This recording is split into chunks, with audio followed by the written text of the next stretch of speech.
સવારમાં આવી જશે અમે ખેતરે ને ખેતરે આવીને પહેલું તો સવારમાં શું કરવાનું છે એ તમને બતાવું. તો ઝાટકો પહેલો બંધ કરવાનો. મિત્રો ઝાટકો તમે જોઈ લો હોય તો કોમેન્ટ કરજો. આ છે મિત્રો અમારો બોર. હજી લાઇટ આવી નથી. લાઇટ કેટલા વાગે આવે તમને ખબર હોય તો લાઈક કરી દેજો.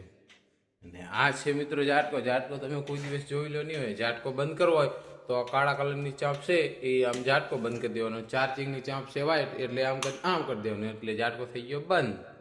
ઝાટકો બંધ કરીને આવતા રહ્યા અમે બારે ને હવે હું તમને બતાવીશ અમારું જીરું ને આ છે અમારું જીરું. કાલે જ હજી દવા છાંટી મિત્રો. આમાં હવે મિત્રો પાણી વારવાની જરૂર નહીં. જીરું જુઓ ખાલી શેક નહીં છે ને બાકા જીકી બોલાવે હું જીરું વણતો. જવાનું અમારે ઘઉંમાં તો અમારા ઘઉં પર તમને મિત્રો બતાવું જુઓ ખાલી. આ છે અમારા નાના ઘઉં ને તમને મિત્રો મોટા ઘઉં બતાવવા. આ તો ચેડે વાયા હતા 5-10 દિવસ ચેડે એટલે નાના છે.